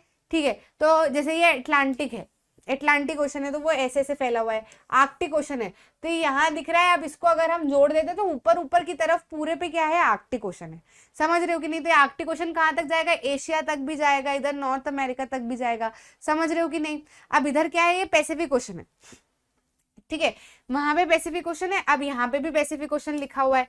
ठीक है, ये साउथ पैसिफिक लिखा है, ये साउथ पैसिफिक लिखा है, नॉर्थ पैसिफिक लिखा है। अब ये इधर, ये इधर, ये कैसे? थोड़ा सा दिमाग लगाओ। ये क्या है? अर्थ है तो ये गोल है ना, ये गोल है, ये पीछे जाके क्या करेगी? जुड़ेगी, तो इधर वाला पार्ट इधर वाले पार्ट से मिलेगा ही ना। ठीक है, तो पैसिफिक ओशन हमको इधर इधर पे देखने को मिलता है ऐसे करके। ठीक, यहाँ पे हमको क्या दिखेगा? अटलांटिक ओशन दिखेगा। ठीक है, इधर वाली तरफ पे हमको क्या दिखेगा? इंडियन ओशन दिखेगा। अब ये अटलांटिक ओशन ये पूरे पूरे हिस्से पे, यहाँ पे इंडियन ओशन ये पूरे पूरे हिस्से पे। ठीक है, आर्कटिक ओशन ये यहाँ पे है। ठीक है, और सदर्न ओशन जो है वो नीचे वाले हिस्से पे है, ऐसे करके, है ना, मतलब वो पीछे तक मिला हुआ है। और ये पैसिफिक ओशन जो है वो अपना कहाँ है? ये इस तरीके से है। ठीक, ये जो पूरा पूरा हिस्सा है ये क्या है? पैसिफिक ओशन का है। ये पीछे जाके क्या होगा? मिल जाएगा। समझ गए कि जहां जहां पे मैंने चित्रा पित्री की है? अच्छे से देख लो और एक बार इसको। ठीक है, तो वो नाम उन्होंने नॉर्थ पैसिफिक, साउथ पैसिफिक इसलिए दिए हुए हैं ताकि आपको समझ में आ जाए कि नॉर्थ वाले ऊपर वाले हिस्से पे भी पैसिफिक है और नीचे वाले हिस्से पे भी पैसिफिक है। मतलब वो पूरा पैसिफिक ओशन जो है वो काफी बड़ा है। ठीक, अब एक एक करके हम बात कर लेते हैं किसमें क्या चीज है, क्या नहीं है, सब कुछ। सबसे पहले बात करते हैं पैसिफिक ओशन की। तो पैसिफिक ओशन कैसा है भैया? ये रहा पैसिफिक ओशन। मतलब ये पैसिफिक ओशन नहीं है, ये कुछ और है। इसमें आपको कुछ चीजें जो है वो समझानी है। ठीक, तो ये क्या है? पैसिफिक ओशन की अगर हम बात करें, लार्जेस्ट ओशन है भाई। ठीक है, ये सेकेंड लार्जेस्ट नहीं है, लार्जेस्ट ओशन है।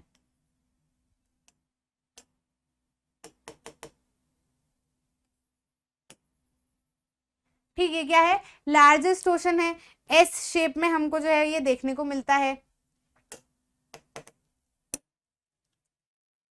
ठीक है, कौन से शेप में हमको देखने को मिलता है? अगला ओशन जो है वो क्या हो जाएगा हमारा? Pacific ocean. सबसे पहले पैसिफिक ओशन की अगर हम बात करें तो पैसिफिक ओशन कैसा है? लार्जेस्ट ओशन है ना। देखो सबसे बड़ा है। मैंने आपको बताया ना कि यहाँ से इधर पीछे पूरा कंबाइन करो तो देखो यहाँ से यहाँ तक इतना बड़ा, फिर इधर भी यहाँ से यहाँ तक इतना बड़ा, तो कितना बड़ा ओशन है ना। तो पैसिफिक ओशन क्या है? लार्जेस्ट ओशन है। 1/3 ओशन का जितना भी हिस्सा है उसका 1/3 हिस्सा जो है वो पैसिफिक ओशन ने ही घिरा हुआ है। जैसे एशिया ने, जमीन का जितना भी हिस्सा है उसका 1/3 हिस्सा एशिया के पास है ना, वैसे ही जितना भी ओशन का हिस्सा है उसका 1/3 हिस्सा जो है वो पैसिफिक ओशन के पास में है। सर्कुलर शेप में है, देख ही सकते हो ना आपकी, अगर यहाँ से इसको और ऐसे करके कंबाइन करें तो पूरा ऐसा सर्कल बन जाएगा अगर बीच में सब कुछ हटा दिया जाए तो सर्कुलर शेप में हमको देखने को मिलता है। मेरियाना ट्रेंच इसमें है। पैसिफिक ओशन में ही मेरियाना ट्रेंच पाई जाती है। मेरियाना ट्रेंच क्या है? ये आपको इमेज दिख रही है। ठीक है, ये जो आप इमेज देख पा रहे हो, मैंने जैसे आपको बताया था ना कि ऊपर ऊपर हमको पानी दिखता है। ठीक है, अब ये मेरियाना ट्रेंच जो है ये ऐसी जगह है, पूरे जितने भी ओशंस हैं उसमें जो सबसे डेप्थ वाली जगह है, जिसका ओशन बेसिन बहुत ही नीचे आता है, सबसे लास्ट में आता है, बहुत ही डीप है, ऐसा जो ओशन, ऐसी जो जगह है उसको क्या कहते हैं हम? मेरियाना ट्रेंच कहते हैं। कि बहुत ही डीप है, बहुत ही ज़्यादा डीप है ये जो पर्टिकुलर पॉइंट है ओशन का। और जितने भी ओशंस है उसमें सबसे डीपेस्ट पॉइंट है ठीक है, मेरियाना ट्रेंच। तो ये जो हिस्सा है या ये जो जगह है इसको क्या क्या कहते हैं, मेरियाना ट्रेंच। अब ये जो है ये पाइप रियल में एग्जिस्ट नहीं करता है वहाँ पे, है ना, ये तो स्टडी वगैरह करने के लिए, रिसर्च के लिए ऐसे कुछ डाला हो या फिर इमेज में उन्होंने डाला हो लेंथ बताने के लिए। तो आप लेंथ देख सकते हो, ठीक है, कितने बड़े बड़े पहाड़ है ये। यहाँ पे तो हम इसको छोटे से में बता रहे हैं लेकिन ये रियल में बहुत बड़ा है, ठीक है। ये यहाँ पे पाया जाता है, Asia, Australia, north America, south America जो है इसको सराउंड करते हैं। तो आसपास देखो लैंड बॉडीज भी है, ठीक है, साउथ अमेरिका, नॉर्थ अमेरिका, इधर की साइड से एशिया, इधर की साइड से ऑस्ट्रेलिया इसके आसपास है, ठीक है। अगला ओशन जो है वो कौन सा है, एटलांटिक ओशन है। कैसा है भैया, ये सेकेंड लार्जेस्ट ओशन है, सबसे बड़ा पैसिफिक था, दूसरा जो है वो एटलांटिक है। कहाँ पे पाया जाता है एटलांटिक ओशन हमारा, ये रहा, ठीक है। तो एटलांटिक ओशन को अगर हम देखें तो एस शेप में हमको दिखता है ना, यहाँ से एटलांटिक ऊपर, तो ये यहाँ से क्या है, आर्कटिक ओशन। अब यहाँ से हम ऐसे करके देखें, ठीक है, यहाँ से ऐसे करके अगर हम देखें तो क्या है, ये पूरा इतना इतना हिस्सा एटलांटिक ओशन है। तो एस शेप दिख रहा है ना ऐसा पूरा, ठीक। तो एस शेप का जो है वो एटलांटिक ओशन है। सेकेंड लार्जेस्ट ओशन जो है वो हम इसको देख सकते हैं। वेस्ट साइड में नॉर्थ अमेरिका आता है और साउथ अमेरिका आता है, और ईस्ट साइड में यूरोप और अफ्रीका आता है। देखो ये एटलांटिक ओशन है, ये वेस्ट साइड है तो नॉर्थ अमेरिका, साउथ अमेरिका, और उसके ईस्ट साइड में अगर हम देखें तो यूरोप और अफ्रीका आ रहा है, बिल्कुल सही बात है, ठीक। कोस्ट लाइन जो है वो इंडेंटेड है। अच्छा, कोस्ट लाइन इंडेंटेड क्या होती है, इंडेंटेड कोस्ट लाइन कुछ इस तरीके की होती है। ये जो इमेज में आपको दिख रहा है ना, ये एक लैंड है, ठीक है। अब इसकी अगर आप बॉर्डर देखोगे, कोना कोना देखोगे, तो इसमें ना ऐसे बहुत, पहले तो जमीन बहुत बाहर है, फिर बहुत अंदर है, फिर बहुत बाहर है, फिर बहुत अंदर है, फिर बहुत बाहर है, फिर बहुत अंदर है, फिर बहुत बाहर है, फिर बहुत अंदर है, फिर जो बाहर है, फिर बहुत अंदर है, फिर बाहर है, फिर बहुत अंदर है, ऐसे। तो इनके बीच में एक है ना ऐसे शार्प तिकोनापन है, मतलब ऐसे दांत जैसे हैं ठीक है, मतलब पैर जैसे आपको दिखेगी। तो ऐसी कोस्ट लाइन जो है वो इंडेंटेड कहलाती है। वही देखो आप, ये वाला हिस्सा जो है इसमें ऐसा कुछ नहीं है ना, ये बिल्कुल सीधी, ऑलमोस्ट सीधी सीधी जा रही है, और है भी तो कर्व है, ठीक है, ऐसी डेप्थ या शार्पनेस नहीं है। लेकिन इधर की साइड पे आप देखोगे ये कोस्ट लाइन जो है ये काफी शार्प है, इसके अंदर डेप्थ है, मतलब एकदम जमीन बहुत बाहर है, फिर बहुत अंदर है, फिर बहुत बाहर है, फिर बहुत अंदर है, समझ रहे हो कि नहीं। तो इधर वाला देखो ये कर्व हिस्सा है, ठीक है, लेकिन ये वाली कोस्ट लाइन अगर हम देखेंगे तो बहुत ज्यादा इंडेंटेड है। तो ऐसे ऐसा जो जिसमें इतनी शार्पनेस और ऐसा तिकोनापन या ऐसा जो रहता है, शार्पनेस रहती है, ऐसी कोस्ट लाइन को क्या कहा जाता है, इंडेंटेड कोस्ट लाइन कहा जाता है। और ऐसी कोस्ट लाइन को जो है, ये तो कर्व्ड कोस्ट लाइन है, ठीक है। तो यूजुअली जो हमारा एटलांटिक ओशन है उसमें अगर हम देखेंगे जो जमीनें हैं उसमें कोस्ट लाइन जो है वो काफी ज्यादा इंडेंटेड हमको देखने को मिलेगी, ठीक। साथ ही साथ में नेचुरल हार्बर है, मतलब ये जो इंडेंटेड कोस्ट लाइन है इससे एक नेचुरल हार्बर वैसे ही मिल जाता है। नेचुरल हार्बर क्या होता है, हार्बर जहाँ पे शिप्स को रखा जाता है, ठीक है, मतलब उनको रखा जाता है, बांधा जाता है। तो अब ऐसे पोर्ट्स अगर देखो ये है, अगर ऐसी कोस्ट लाइन होती है तो फिर पोर्ट्स बनाने पड़ते हैं आधे आधे तक लाके, मतलब बाहर तक लाके पोर्ट बनाओ, फिर उसके बीच में जो है वो शिप्स को रखो। लेकिन यहाँ पे तो जमीन ही एक पोर्ट की तरह से काम कर रही है, ठीक है। तो ये नेचुरल हार्बर, नेचुरली हार्बर मतलब हार्बर आपको बनाना नहीं पड़ता, पोर्ट्स बनाने नहीं पड़ते, नेचुरली ऐसी इंडेंटेड कोस्ट लाइन पे हमको नेचुरल हार्बर मिल जाते हैं। बिजीएस्ट ओशन है, काफी ज्यादा ट्रेड जो है वो यहाँ से होता है, क्योंकि जाहिर सी बात है आसपास कॉन्टिनेंट जो है वो भी ऐसे हैं जो कि काफी ज्यादा ट्रेड करते हैं। तो एक जगह से दूसरी जगह जो है वो ट्रेड यूजुअली यहाँ पर हमको देखने को मिलता है। अगला जो आ जाता है इंडियन ओशन। तो ये ऐसा पहला ओशन है सारे ओशनों में जिसका नाम किसी कंट्री के नाम पे रखा गया है, ठीक है, only named after a country, only ocean that is named after a country. अच्छा, ऐसा क्यों है ना, बाकी सब में क्यों नहीं है, सिर्फ इसी में ऐसा क्यों है। तो अच्छा चलो अपन तो वर्ल्ड मैप पे ही चलते हैं। वर्ल्ड मैप पे अगर हम चले तो ऐसी कोई सी भी कंट्री नहीं है जो किसी ओशन में उसका हिस्सा सबसे ज्यादा हो, ठीक है। अब ये तो क्या है, कॉन्टिनेंट है, कॉन्टिनेंट की बात नहीं हो रही, बात हो रही है किसकी, कंट्री की। इंडिया में अगर हम देखें तो कॉन्टिनेंट क्या है, एशिया है, लेकिन एशिया के ऊपर ओशन का नाम नहीं है, ओशन का नाम किसके ऊपर, इंडिया के ऊपर है, यानी कंट्री के ऊपर नाम है। तो आप देखो जितने भी ओशन है उसमें से कहीं पे भी जो भी कंट्री आ रही होगी वो बहुत ज्यादा किसी ओशन, उसका बहुत ज्यादा हिस्सा किसी ओशन में लाई नहीं कर रहा है। लेकिन अगर हम इंडिया को देखें, है ना, इंडिया ये रहा हमारा, अगर हम इंडिया को देखते हैं, ये रहा इंडिया हमारा, तो इंडिया का सिर्फ छोटा सा हिस्सा यहाँ पे है और बाकी बहुत सारा हिस्सा जो है वो ओशन में आ रहा है, ठीक है। कितना ज्यादा हिस्सा इंडिया का ओशन में है आप देखो, मतलब आधा हिस्सा जो है वो इंडिया का इस पूरे ओशन के अंदर आ रहा है। बाकी आप देख लो कोई सी भी कंट्री, अब यहाँ पे छोटी छोटी कंट्री है, कोई बड़ी बड़ी कंट्रीज नहीं है, और बहुत सारा हिस्सा उनका ओशन में है भी नहीं। ठीक, तो इसीलिए जो है वो नाम इंडियन ओशन इसका रखा हुआ है, क्योंकि इस कंट्री का बहुत ज़्यादा हिस्सा इस ओशन में देखने को मिला है। और वैसे भी हम तो इंडिया तो जहाँ पे है, इंडिया के लोग जहाँ पे है, अपना नाम जो है वो चीज़ों के ऊपर रख ही देते हैं। ठीक है, शेप ऐसा ट्राइंगुलर है इसका, इंडियन ओशन का शेप अगर आप देखोगे तो ट्राइंगुलर शेप है ना, ऐसा ऐसा ऐसा। कैसा शेप है इंडियन ओशन का? ट्राइंगुलर शेप है। दिखा? दिख गया? ठीक है, तो ट्राइंगुलर शेप का हमारा क्या है, इंडियन ओशन है। ठीक, अब इसी में अगर हम देखें और क्या हमको बताया हुआ है, वेस्ट साइड में अफ्रीका है, ईस्ट साइड में ऑस्ट्रेलिया है, तो हाँ है ही, ये इंडियन ओशन है, तो इंडियन के वेस्ट साइड में क्या है, अफ्रीका है, और ईस्ट साइड में क्या है, ऑस्ट्रेलिया है।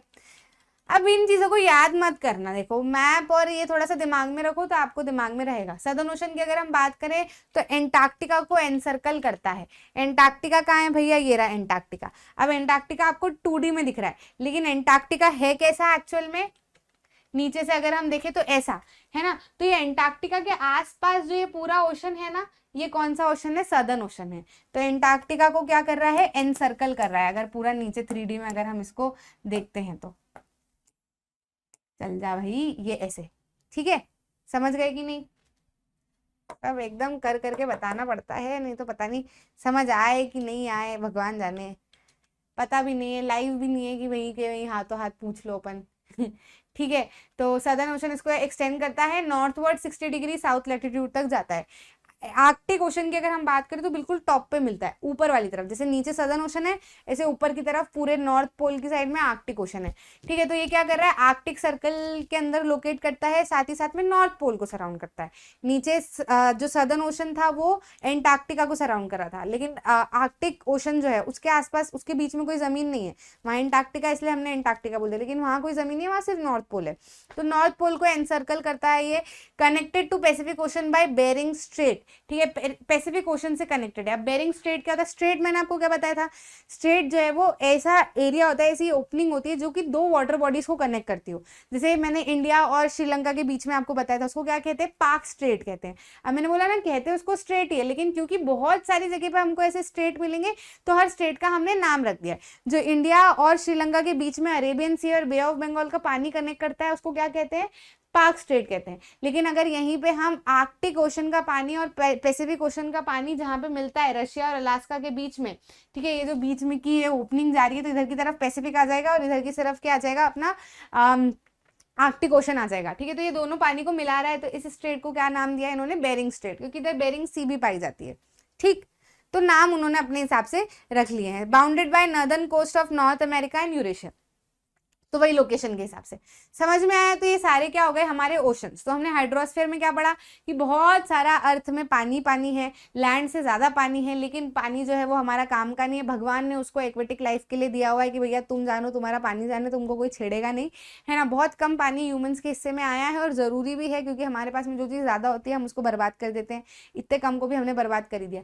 लेकिन ये 1% है, ये 1% हमको 1% लग रहा है, लेकिन ये भी बहुत ज़्यादा है ना। मतलब पूरी ह्यूमन रेस ही जो है इस 1% वाटर के ऊपर टिकी हुई है। तो सोचो, है तो सही, सर्वाइवल तो चल रहा है, तो बहुत ज्यादा पानी है। ठीक है, ग्लेशियर्स वगैरह में भी हमको पानी जो है वो दिख जाता है। साथ में फिर हमने ओशंस की बात की, तो एक एक करके सारे ओशंस हमने समझ लिए, कहाँ पे है, कैसे है, किसके बीच में क्या है, कौन किससे जुड़ा है, सारा सब कुछ। ठीक है, अब बात कर लेते हैं हम लास्ट में एटमॉस्फेयर की। तो लिथोस्फेयर हो गया, हाइड्रोस्फेयर हो गया, अब एटमॉस्फेयर की बात करते हैं। तो एटमॉस्फेयर में हमको ना लेयर्स दिखती हैं। ठीक है, जो ऐसी हवा जो कि हमारे जहाँ पे हम रह रहे हैं वहां तक में हमको देखने को मिलती है, जमीन से कुछ 12-18 किलोमीटर ऊपर तक, वो हिस्सा जो है वो क्या कहलाता है, ट्रोपोस्फियर कहलाता है।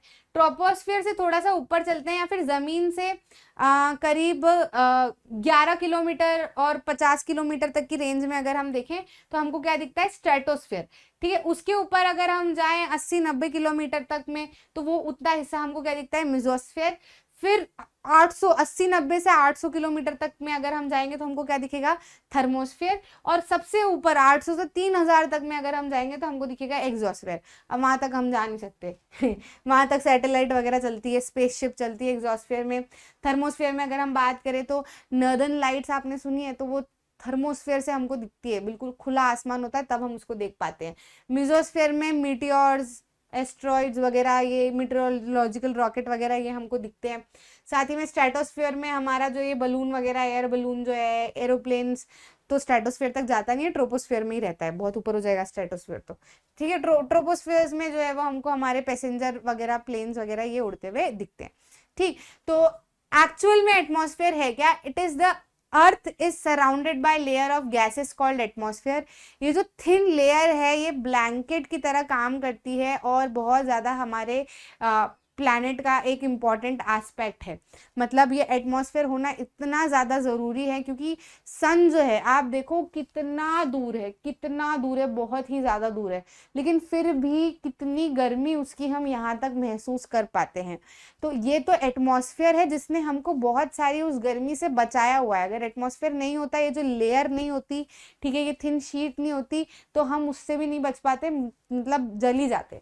तो भगवान ने सोचा, उनको समझ आया कि यार इतनी दूर अर्थ को रखा है, तीसरे नंबर पे है ना मरक्यूरी, वीनस, अर्थ तक मैंने रखा है, फिर भी धूप जो है वो बहुत जोरदार जा रही है, तो कुछ तो हमको इसकी चादर उड़ानी पड़ेगी। तो उन्होंने हमको क्या दिया? एटमॉस्फेयर दिया। तो ये क्या करता है? हार्मफुल जो सन की रेज है, यूवी रेज है, उससे हमको बचाता है, क्योंकि सन की रेज जो है वो बहुत खतरनाक है, मतलब स्किन कैंसर तक कर देती है हमको। इसलिए तो सनस्क्रीन वगैरह लगाने के लिए काफी ज्यादा जोर दिया जाता है। जो गोरे लोग होते हैं, जिनके इसमें मिलेनिन की कमी होती है, एकदम सफेद होते हैं, उनको तो सन की रेज और ज्यादा अफेक्ट करती है। ठीक है, तो उनको तो बहुत ज्यादा अप्लाई करने के लिए बोलते हैं। लेकिन हमारे इसमें, क्योंकि इंडिया जो है वो बेसिकली अपना ट्रॉपिकल, सब ट्रॉपिकल दोनों ही हमको यहाँ पे देखने को मिलता है, लेकिन फिर भी स्टिल सन की रेस काफ़ी ज़्यादा आती है। हम लोग टॉरिड जोन में ऑलमोस्ट आते हैं, ज़्यादा हिस्सा जो है, तो फिर सन की रेस काफ़ी ज़्यादा हमको यहाँ पे देखने को मिलती ही मिलती है, तो इसलिए हम बच के ही रहते हैं ठीक है, हमारा ब्राउन कलर है, मिलेनिन भी इसीलिए हमको एकदम टॉप पे हमारा रहता है, तो हम बच जाते हैं, स्किन कैंसर वगैरह से हम लोगों को काफ़ी कम होता है। ठीक है, अच्छे कर्म किए ना इंडियंस ने, तो ज़्यादा तो नहीं पर ठीक है तो ये क्या करता है? It provides the air we breathe. Atmosphere से हमको एयर भी मिलती है जिससे कि हम ब्रीथ कर पाते हैं, साथ ही साथ में हार्मफुल अल्ट्रावायलेट रेस से भी हमको बचाता है। करीब 1600 किलोमीटर तक जाता है एटमॉस्फेयर, देख ही सकते हो ना आप यहाँ पे ठीक है, 1600 किलोमीटर तक जाता है, जिसमें 5 लेयर्स हमको देखने को मिलती है, जिसका अलग अलग कंपोजिशन है, अलग अलग टेम्परेचर और अलग अलग प्रॉपर्टी है। यहाँ तक इस ट्रोपोस्फेयर में घूमोगे तो ऊपर जाओगे तो आपको ठंड लगती रहेगी, टेम्परेचर डिक्रीज होगा। फिर और स्ट्रेटोस्फेयर से थोड़ा सा और ऊपर जाओगे तो फिर वहां पे आपको गर्मी लगने लगेगी, क्योंकि जाहिर सी बात है आप सन के क्लोज आते जाओगे जैसे जैसे ऊपर जाते जाओगे। लेकिन ट्रोपोस्फेयर में हमको थोड़ी सी ठंड लगती रहती है जैसे हम ऊपर जाते हैं। फिर वो टेम्परेचर, प्रेशर, और हर लेयर का अपना अपना टेम्परेचर, प्रेशर और क्लाइमेट जो है वो हमको देखने को मिलता है। कुछ 5 लेयर्स हैं ये जो एटमॉस्फेयर में डिवाइडेड है। ठीक है, ये पूरा का पूरा एटमॉस्फेयर है। ठीक है, पूरा का पूरा एटमॉस्फेयर है, ये वो लेयर्स में डिवाइडेड है अलग अलग। ठीक है, अब इसमें अगर हम बात करें किसकी, ये सारी जो है ये नाम आप देख सकते हो। सबसे नीचे ट्रोपोस्फेयर आता है, उसके ऊपर स्ट्रेटोस्फेयर आता है, फिर मेसोस्फेयर आता है, फिर थर्मोस्फेयर आता है, फिर एक्सोस्फेयर आता है, यही सेम चीज। ठीक, कंपोजिशन की अगर हम बात करें तो 99% जो है वो क्लीन ड्राई एयर है, जो कि नाइट्रोजन और ऑक्सीजन से मिलके बनी है। बाकी हुई जो 1% वॉल्यूम है उसमें आपको CO2, आर्गन्स वगैरह ऐसी गैसेस देखने को मिलती है। इंपॉर्टेंट गैसेस जो है वो ऑक्सीजन है, जिससे कि हम जी पाते हैं, हम सांस लेते हैं।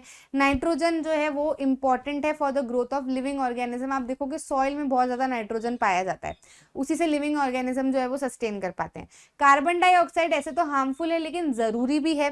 ठीक है, क्योंकि बहुत ज़रूरी है इसलिए बहुत कम अमाउंट में ही प्रेजेंट है। 1% के भी बहुत ही कम हिस्से में कार्बन डाइऑक्साइड प्रेजेंट है, ज़्यादा होनी भी नहीं चाहिए, लेकिन जितनी है उतनी ज़रूरी है, क्योंकि आपको पता है प्लांट्स जो है वो उनको इनहेल करने के लिए कार्बन डाइऑक्साइड चाहिए होता है ना। तो भगवान ने ऐसी प्रोसेस बना दी कि भैया हम जो है वो ऑक्सीजन लेंगे और कार्बन डाइऑक्साइड छोड़ेंगे, और प्लांट जो है वो ऑक्सीजन छोड़ेगा, कार्बन डाइऑक्साइड लेगा। ठीक है, लेकिन बहुत ज़्यादा नहीं होना चाहिए। कार्बन डाइऑक्साइड ज़रूरी इसलिए है क्योंकि ये क्या करता है, अर्थ में जितनी भी गर्मी है उसको एब्जॉर्ब कर लेता है, बहुत हद तक एब्जॉर्ब करने की क्षमता रखता है। It absorbs heat radiated by earth, जितनी भी गर्मी अर्थ जो है वो निकालता है वो कार्बन डाइऑक्साइड एब्जॉर्ब कर लेता है। और इस तरीके से अगर कार्बन डाइऑक्साइड एनवायरमेंट में है तो हमारे प्लानट को काफ़ी हद तक गर्म भी रखता है। लेकिन अगर बहुत ज़्यादा कार्बन डाइऑक्साइड हो तो फिर बहुत ज़्यादा गर्मी हो जाएगी, और किसी भी चीज़ का बहुत होना खराब होता है, ठीक है। लिमिटेड अमाउंट में हो तो सब कुछ ठीक है। It is essential also for the growth of plant. तो अगर कोई अच्छी बातें करने की बोले, कार्बन डाइऑक्साइड को ग्लोबल वार्मिंग से हम जोड़ देते हैं, कुछ अच्छी चीज़ें भी है जो ये कर रहा है, इसीलिए एग्जिस्ट कर रहा है ना। तो कुछ अच्छा करने को बोले तो ये चीज़ें आप इसमें लिख देना। वेरिएशंस हमको एटमॉस्फेयर में देखने को मिलते हैं। डेंसिटी जो है वो जैसे जैसे हम ऊपर जाते हैं वो वेरी होती है। मैक्सिमम डेंसिटी जो है वो मैक्सिमम होती है सी लेवल पे, मतलब जो हमारा सी लेवल है यानी जहाँ पर हम रह रहे हैं अभी, ठीक है, वहाँ पर डेंसिटी जो है वो मैक्सिमम है, और जैसे जैसे हम ऊपर जाते जाते डेंसिटी कम होते जाती है, ठीक है। इसीलिए जो है वो क्लाइंबर्स को क्या होती है, काफ़ी ज़्यादा प्रॉब्लम आती है। जैसे जैसे वो ऊपर जाते हैं डेंसिटी जो है वो कम होती जाती है, तो इस वजह से उनको सांस लेने में, है ना, ब्रीथ करने में बहुत ज़्यादा दिक्कत होती है, क्योंकि वहाँ पर ठंड भी बहुत बढ़ जाती है, प्रेशर जो है वो भी काफ़ी ज़्यादा कम हो जाता है। तो फिर ऐसे में सर्वाइव करना जो है वो काफ़ी ज़्यादा मुश्किल हो जाता है। तो वो अपने साथ में ऑक्सीजन सिलेंडर्स और ये सब लेके चलते हैं, प्रेशर गॉज वगैरह सब कुछ वो लेके चलते हैं, ठीक है। टेम्परेचर की अगर हम बात करें तो जैसे जैसे हम ऊपर जाते हैं, जहाँ तक ह्यूमंस जा सकते हैं, ट्रोपोस्फेयर में अगर हम देखें तो ट्रोपोस्फेयर तक हम जैसे जैसे ऊपर जाते हैं तो टेम्परेचर कम होता रहता है, ठीक है। प्रेशर की अगर हम बात करें तो एटमॉस्फेयर जो है वो क्या करता है, अर्थ के ऊपर प्रेशर एक्सर्ट करता है। अलग अलग जगह पे अलग अलग प्रेशर हमको देखने को मिलता है। अब विंड जो है ना, विंड जो है वो क्या करती है, हाई प्रेशर से लो प्रेशर की तरफ जाती है। तो आप देखोगे विंड जो है वो उड़ती रहती है, तो कहीं पे हाई प्रेशर है, कहीं पे लो प्रेशर है, कहीं पे हाई प्रेशर है, तो कहीं पे लो प्रेशर है। तो कभी वहां पे हाई प्रेशर है तो वहां पे जो है विंड जो है वो सोचेगी लो प्रेशर की तरफ जाना है, तो फिर वो जब हाई प्रेशर से लो प्रेशर की तरफ जाती रहेगी तो हमको हवा मिलेगी, ठीक है। फिर वहां पे हाई प्रेशर जब हो जाएगा तो फिर वो और लो प्रेशर की तरफ जाएगी, फिर और लो प्रेशर की तरफ जाएगी, फिर और लो प्रेशर की तरफ जाएगी। तो ये जो मूविंग एयर है इसी को क्या कहते हैं, हम विंड कहते हैं, ठीक है। इसी के साथ में अब ये जो है वो हमारा क्या खत्म होता है, एटमॉस्फेयर, हाइड्रोस्फेयर और लिथोस्फेयर। अब ये जो तीनों चीजें हैं मिलके क्या बनाती है, बायोस्फेयर बनाती है, जिसपे हम रह पाते हैं। तो narrow zone of contact between land, water and air is known as biosphere, जो मैं ऑलरेडी आपको स्टार्टिंग में समझा चुकी थी, ठीक है। ये वही जोन है या वही ऐसा इलाका है जहाँ पर लाइफ एग्जिस्ट कर पाती है। सिर्फ और सिर्फ पानी में भी हम नहीं रह सकते, पानी और एयर के बिना भी हम जमीन पे नहीं रह सकते, सिर्फ और सिर्फ हवा में भी हम नहीं रह सकते। हमको तीनों चीजें जरूरी है। तो जहां पर ये तीनों चीजें मिलती हैं उसको बायोस्फीयर कहते हैं, और यहीं पे लाइफ एग्जिस्ट करती है, ठीक है। सेवरल स्पीशीज ऑफ ऑर्गेनिज्म, जितने भी लिविंग ऑर्गेनिज्म हैं ये सारे के सारे एक दूसरे से जुड़े हुए हैं और बायोस्फीयर से जुड़े हुए हैं, और तभी ये रह पाते हैं, ठीक है। ऑर्गेनिज्म, बायोस्फीयर में जो ऑर्गेनिज्म है वो हमको कौन कौन से देखने को मिलते हैं, एक तो प्लांट किंगडम है, जो पूरी पूरी पूरी जितनी भी प्लांट की स्पीशीज है वो सब उसमें आ जाएगी। और एनिमल किंगडम है जिसमें ह्यूमंस, दूसरे एनिमल्स, जितने भी जीव जंतु है वो सारे एनिमल किंगडम में आ जाएंगे, ठीक है। अब क्या होता है ना कि ये जो डोमेन्स है तीनों एक दूसरे से इंटरैक्ट कर रहे होते हैं और अपने हिसाब से चल रहे होते हैं, पर ह्यूमंस जो है इनको कुछ एक्स्ट्रा चाहिए होता है। तो हमेशा हम अपने मतलब के कारण से हम हमेशा अपने फायदे ढूंढते रहते हैं, जिसकी वजह से हम बहुत ज़्यादा इनको डिस्ट्रॉय कर देते हैं। भले एटमॉस्फेयर हो, है ना, तो हम हवा को पॉल्यूट करते हैं, भले वो ज़मीन हो तो हम डिफॉरेस्टेशन करते हैं, हम इसको लिटर करते हैं, ठीक है, हम गंदगी फैलाते हैं। भले वो पानी हो तो वहाँ पर भी हम बहुत ज़्यादा गंदगी फैलाते हैं। तो ऐसे में इनका इंटरैक्ट करना जो है वो थोड़ा सा फिर मुश्किल हो जाता है। अगर इनको प्योर है, जैसे हैं वैसे इनको रखोगे, बिना इसमें छेड़छाड़ी करेंगे तो सब कुछ बहुत अच्छा चलेगा।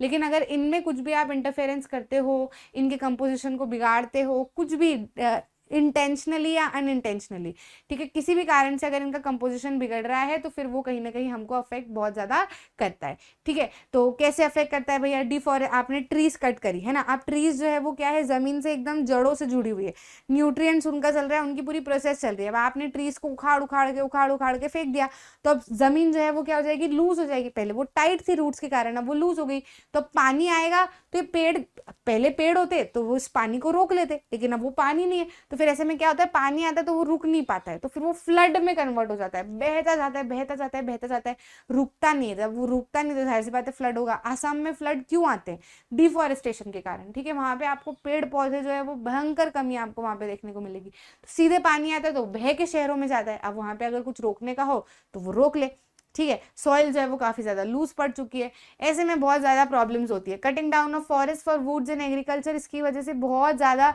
सॉइल का जो है वो रिमूवल हो जाता है। अब जैसे पहले सॉइल टिकी हुई थी पेड़ पौधे से, अब आपने उसको उखाड़ा है तो सॉइल जो है वो ढीली पड़ गई, हवा आएगी तो हवा सॉइल को उड़ा जाएगी, पानी आएगा तो पानी सॉइल को उड़ा जाएगा। ठीक, साथ ही साथ में अर्थ के सरफेस में भी काफ़ी ज़्यादा चेंज देखने को मिलता है, अर्थक्वेक आता है, सुनामी आती है।